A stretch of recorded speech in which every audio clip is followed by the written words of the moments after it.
Pemirsa, dampak menipisnya kuota konsumsi BBM bersubsidi diperkirakan akan mendorong pemerintah untuk menaikkan harga BBM bersubsidi dalam waktu dekat. Kepala Pusat Makroekonomi dan Keuangan Indef Rizal Taufikur Rahman menjelaskan, dampak naiknya BBM bersubsidi akan langsung memukul sendi-sendi pertumbuhan ekonomi. Rizal menyebut kenaikan harga BBM bersubsidi akan membawa kontraksi atau pertumbuhan negatif ke sejumlah sektor. Seperti konsumsi rumah tangga yang diperkirakan akan tumbuh negatif, nilai tambah ekonomi yang berkurang karena melambatnya industri, hingga volume ekspor yang melambat akibat biaya produksi yang meningkat. Hal tersebut akan memberikan tekanan drastis pada fundamental ekonomi hingga akhir tahun 2022 apabila kebijakan kenaikan BBM bersubsidi ini jadi ditempuh oleh pemerintah. Berbagai langkah dilakukan pemerintah untuk mencegah jebolnya subsidi energi akibat lonjakan harga minyak dunia. Perubahan skema diharapkan tidak terlalu membebani anggaran negara di tahun-tahun selanjutnya. Wakil Ketua Komisi 7 DPR Republik Indonesia Maman Abdurrahman juga mendorong pemerintah untuk mengubah skema pemberian subsidi bahan bakar minyak menjadi bantuan langsung tunai. Perubahan ini perlu dilakukan untuk menghindari orang kaya menikmati bantuan pemerintah yang ditujukan bagi orang miskin tersebut. Dengan perubahan skema ini menjadi BLT, maka diharapkan nantinya penerima BBM subsidi hanya orang miskin yang terdaftar di pemerintah, dalam hal ini Kementerian Sosial.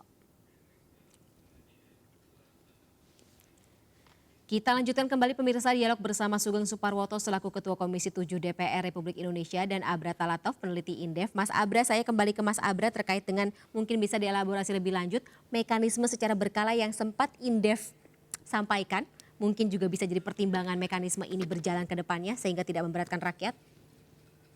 Iya, sebetulnya saya sudah jauh-jauh hari menyampaikan pemerintah agar mulai mengedukasi masyarakat mengenai mekanisme penyesuaian harga dengan mekanisme pasar. Artinya jangan menunggu harga minyak mentah melonjak terlalu tinggi, kemudian juga beban APBN sudah tidak mampu ditanggung, sehingga tiba-tiba pemerintah panik dan akhirnya terpaksa menaikkan harga BBM bersubsidi dengan cukup drastis.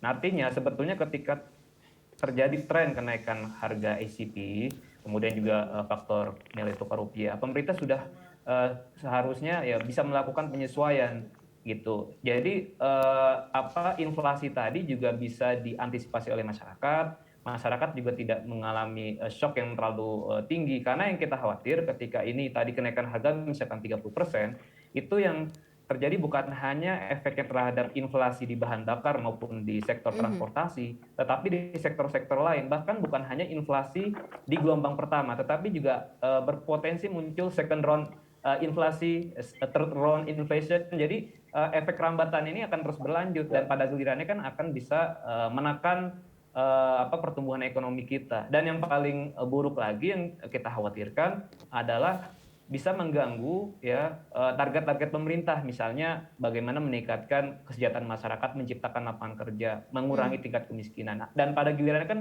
pemerintah akhirnya harus bisa memitigasi itu dengan menaikkan bantalan sosial, dengan mempertebal bantalan sosial yang itu juga dan itu membutuhkan anggaran yang tidak sedikit juga. Dan menambah belanja sosial itu bukan berarti bisa menurunkan tingkat inflasi, tidak. Itu hanya membantu daya beli masyarakat yang paling rentan terpapar terhadap kenaikan inflasi yang tinggi. Tetapi tingkat inflasinya tetap akan tinggi, gitu Mbak.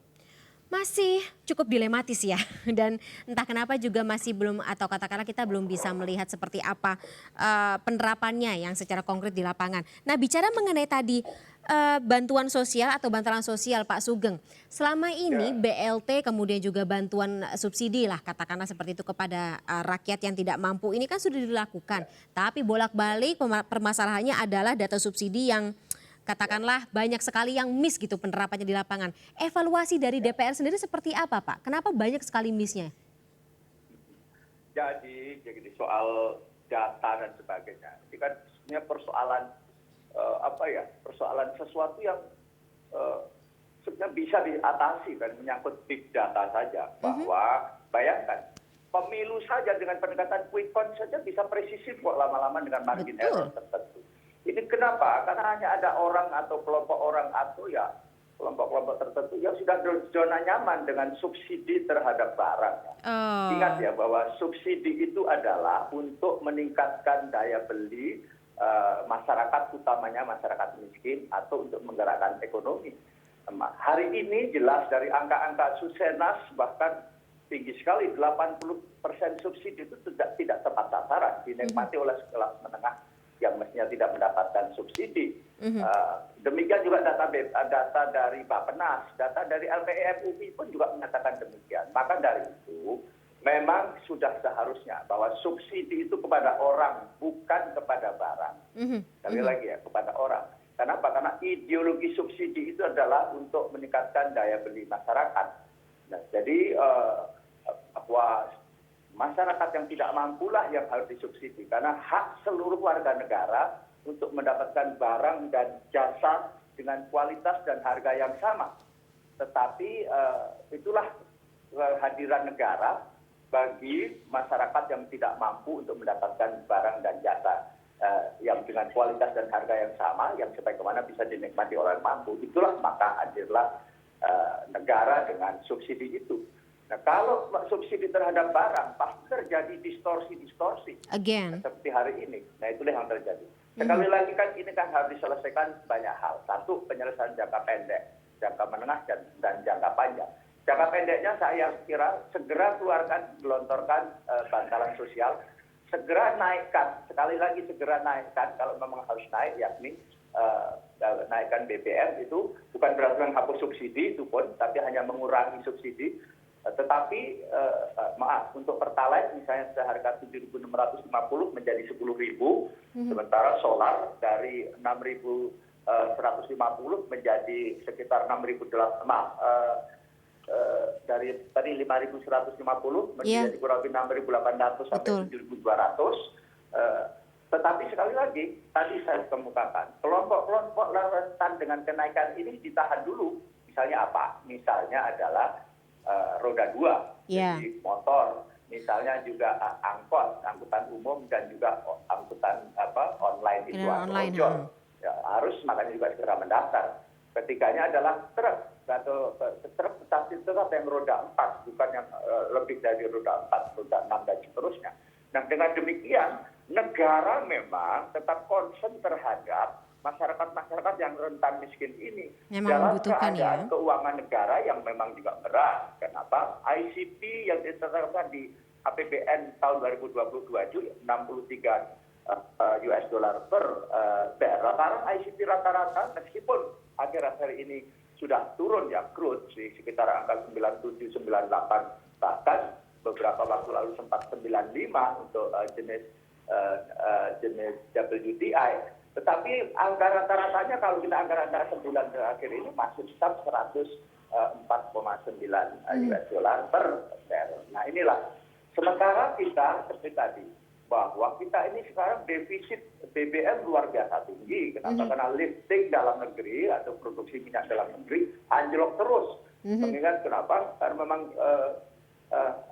blok kita, sumur-sumur kita ini memang kategori sumur tua sudah.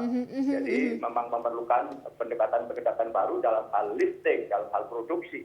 Nah sementara bicara mengenai pendekatan baru, Pak Sugeng, mohon maaf saya potong. Kemarin ada yang menarik kami dengar dari Komisi 7, salah satu opsinya adalah impor dari Rusia, Pak. Betul? Ini dia, jadi juga tidak sesederhana itu. Saya sendiri sudah menjajaki, saya sudah ke Iran bahkan 1,5 bulan yang lalu. Tetapi kan ini dunia tidak lugu demikian, kan diembargo oleh Amerika. Bagaimana sistem transaksinya dan sebagainya. Kita justru heran gitu, ada seorang menteri kok bisa ngomong, ini kan harga ada Rusia. Padahal dia kan orang pemerintah, ya beli saja kalau memang ada. Gitu loh. Ini nggak tahu, ini kan orang cari panggung, entah apa juga. Gitu. Seorang Sandiaga Uno misalnya bicara, ada minyak Rusia bisa diskon 30%, ya dibeli aja kenapa? Orang Anda itu pemerintah kok. Tapi tidak sederhana. Ada satu hal misalnya, nggak usah yang kita melalui mekanisme trading. Kita ada proyek namanya GRR, Grassroots Refinery di Tuban, itu dengan Rusia. Itu berat sekarang terkatung-katung. Karena apa? Karena embargo. Dan embargo tidak sekedar tidak boleh beli barangnya, termasuk dalam mekanisme transaksinya. kita semuanya dengan transaksi dengan dolar, termasuk cadangan devisa kita dengan dolar, mekanisme tata kelola tentu sangat diawasi oleh Amerika. Gitu. Nah, kecuali memang itu kita ladang dengan Amerika dan sebagainya. Memang betul ada tidak menutup negara-negara kemungkinan yang lah ya. memanfaatkan itu, yakni adalah China, India, itu mampu menerobos blokade transaksi yang diawasi Amerika tadi, jadi bisa memberi tidak langsung dari Rusia, tapi kan kita tidak. Nah, itulah yang juga jadi masalah serius dan tidak sesederhana itu. Tidak menutup kemungkinan, tapi kita akan cari solusi yang paling apa ya? Sekarang ini kalau memang ada, karena apa? Crude hari ini dengan juga kemarin diumumkan OPEC akan menurunkan produksinya, terlebih Eropa akan musim dingin. Ini agak unik ini agak dilematis di mana di pasar akan berkurang crude, tetapi sementara dipastikan akan naik nih bulan-bulan depan ini. Oke. Yang harus kita antisipasi. Baik. Terakhir. Jadi begini Mbak, ini ada hal yang harus diselesaikan juga, bahwa kuota yang ada sejumlah 23,4 juta kiloliter itu hanya cukup untuk Pertalite ya, hanya cukup untuk bulan Oktober. Di sisi lain juga solar yang 14,9 juta kiloliter itu juga hanya cukup untuk bulan Oktober. Ini masih ada 2 bulan yang lagi yang kuotanya belum jelas. Nah, pemerintah harus segera memutuskan. Harus dipenuhi kan itu dengan membeli kurang lebih tadi dengan menaikkan 5 juta kiloliter untuk Pertalite dan juga untuk solarnya kurang lebih 2 juta kiloliter. Baik Pak Sugeng. Baik Pak Sugeng. Saya akan kasih ke Mas Abra, karena tadi tampaknya Mas Abra sudah gatal ingin ngomong sesuatu nih Mas Abra. Silakan. Iya, saya terakhir aja Mbak sebagai penutup. Jadi kembali lagi ke masalah utama kita, masalah potensi habisnya kuota BBM Pertalite khususnya ya, sampai bulan September atau Oktober. Jadi menurut saya prioritas utama yang perlu diambil pemerintah nomor 1 adalah segera ya merevisi aturan pembatasan segmen pembeli. Nah, kita tahu 70% konsumen Pertalite adalah kendaraan roda 4 atau mobil, 30%-nya motor. Nah, semestinya ini bisa menjadi solusi jangka pendek, karena kalau pemerintah misalnya bisa menghemat saja 70% konsumen tadi, itu juga akan mengurangi beban APBN gitu. Entah seluruh roda 4 yang mau dibatasi atau misalkan CC tertentu, silakan pemerintah ambil keputusan. Jadi itu tidak perlu menaikkan harga Pertalite. Jadi yang perlu dilakukan adalah melakukan pembatasan.